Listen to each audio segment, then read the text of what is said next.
Hey everyone, this is World Film Geek here, and I'm interviewing Steven Kostanski. He's best known for his B movies Manborg and The Void. His latest film, Psycho Goreman, is coming out this Friday. Enjoy the interview. Steve, how you doing?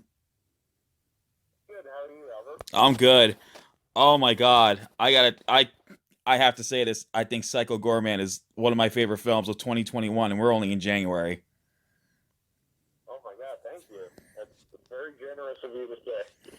So my first question is, how did the idea come about? I had a few ideas that are in this movie, like that were just bounced around my brain for a long time, for years, that I didn't know what to do with. The main one being a monster sitting at a drum set.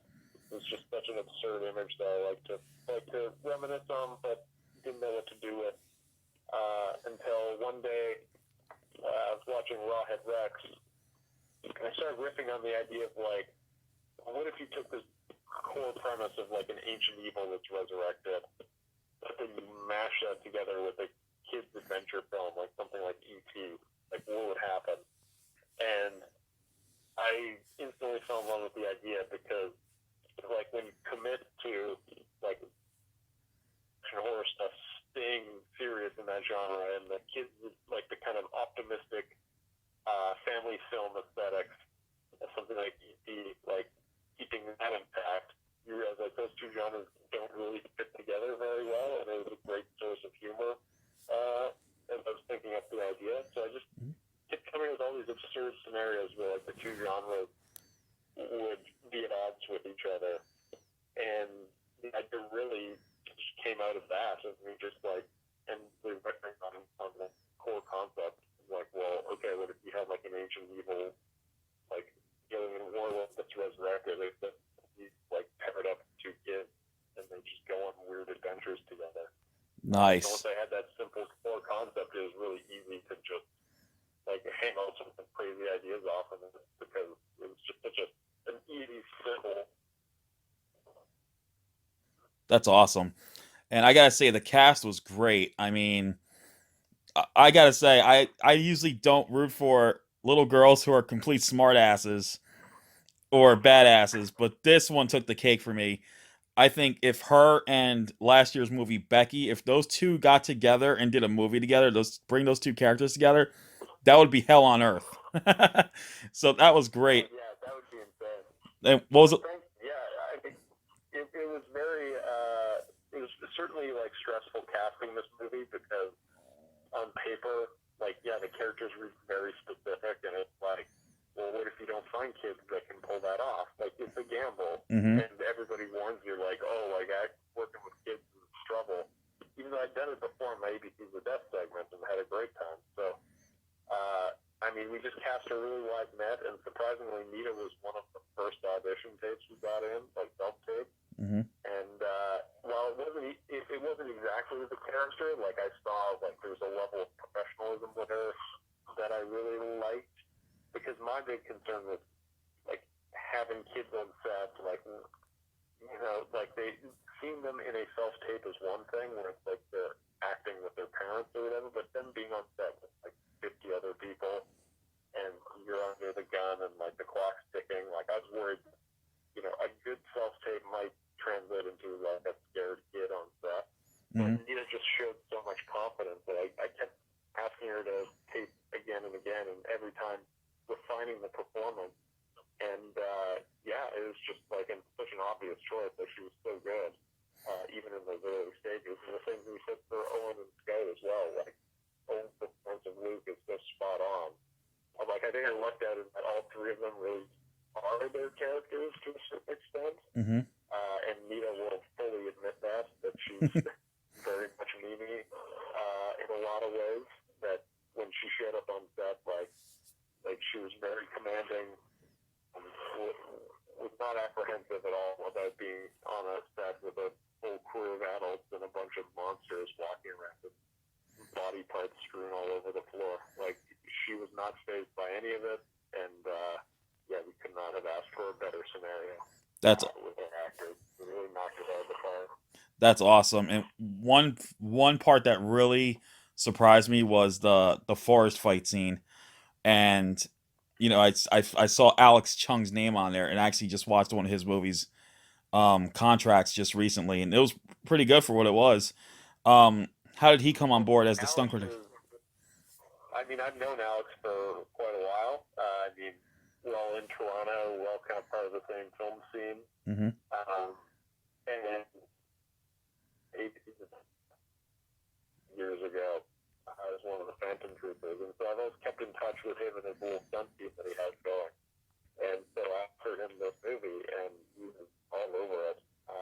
Like, he had such a great group of guys that he brought with him who were just so into the project and so passionate. It's like I could not have asked for a better scenario, like in terms of the crew on the movie, because everybody was just so invested. But yeah, with Alex, it was great because we had such a good shorthand in terms of like just discussing the fights and the choreography and moves and things. Like we both love the same kinds of movies, and his knowledge is way deeper than mine. So he would even pull from deeper, darker corners of the cinematic universe to like find ideas for like moves and things in these fight sequences. So yeah, it was great. It was great working with him.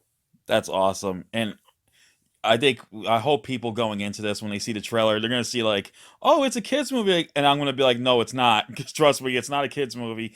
They may be the protagonists, but there's a lot of gore in this, and I love the fact that everyone's using practical effects now, and you took it to a T with this film. And I think that was awesome.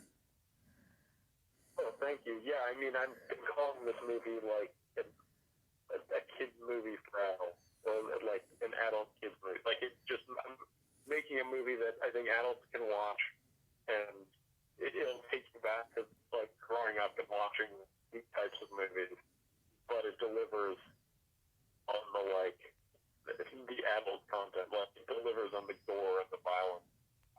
I've also been telling people how like it's very much referencing my movie watching as a kid and how I watched stuff that was maybe not suitable for a kid my age, and so like traumatic experience in that, I think definitely influenced this movie. Like watching something like Terminator 2 when I was way too young, and Mm-hmm. like the violence of that movie being so off-putting. So I wanted this movie to be shocking in the same kind of way, where like it lured you in with like fantasy sci-fi spectacle and like kids movie tropes, but then it kind of kicks you in the head occasionally with like some brutality that you don't see coming. And so I like messing with the audience with that stuff on this movie and really playing with people's expectations. That's awesome. So how long did shooting take, and what challenges did you face during production? We actually split the shoot into like kind of multiple phases. So we did one phase November 2018, yeah. And so that we started with like countable scene with all the aliens. We did PG's first encounter with the warehouse. Like we tried to knock off some stuff ahead of time, so we got the principal photography. We had like the heavy stuff out of the way, Mm-hmm. and so that was block one, and then block two was spring the following year, and that was when we had cast our kids and had all our main actors and did the majority of the movie. But still, we're owing like effects gags. Like there's a big gag about 2/3 of the way through the movie where a certain character is gifted with a warrior's. I won't spoil for people who haven't seen the movie yet. Right. It's a pretty big effect, and so it was actually a thing. We shot a version during photography. I wasn't super thrilled with it, so I went back, rebuilt it, and I think it was January 2020. I like went and filmed it in a friend's backyard and dropped it into the cut of the movie. Like this was weeks before we had to deliver the final cut, like the actual like, finished movie. Just because I wanted that moment to be a showstopper moment. And so, like, that happened a lot with the movie, where I would be shooting stuff on weekends, miniatures, and effects and things that we were still owing, because we couldn't, there's no way to get everything in photography. There was a lot of, like pickups after the fact and just filling in holes as we were editing and doing post on film. That's awesome. Well, I hope everyone does enjoy Psycho Gorman, because this, like I said, it was an amazing film. So finally, with the rise of TV and film productions coming back, are there any new projects in the works that you can talk about? I mean, I definitely am developing some things right now. Hmm. I did work on the Day of the Dead TV show. I directed 4 episodes of that last year, last fall, Hmm. and that was a blast to work on. This year, right now I'm just doing effects as I develop other projects and deal with PG release. So I'm at the effects shop right now working on Umbrella Academy Season 3 and The Boys Season 3. Oh, So that's awesome. that's what I'm up to. Awesome. So PG Psycho Gorman is coming out this Friday. Those who love a good monster film meets badass teen kids movie, and meets fantasy adventure with a slice of gore and 80s style music, they are gonna really love this one. And Steven, thank you so much for taking the time to talk about the film. Hey, thank you very much for having me. All right, you take care. All right. Bye. Bye bye.